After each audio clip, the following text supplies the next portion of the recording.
Hello, আপনার নামটা কি? আচ্ছা, আপনি আমাকে খুঁজে পেলেন কি করে? আমি Kushal. Actually I am looking for a friend like you. আমি তোমার মতো একজন বন্ধু খুঁজছি।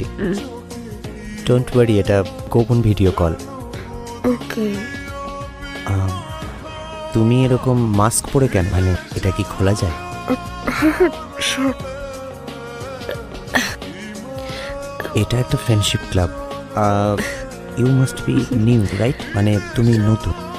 আচ্ছা, আমিও একাই থাকি, আমরা কি সরাসরি দেখা করতে পারি?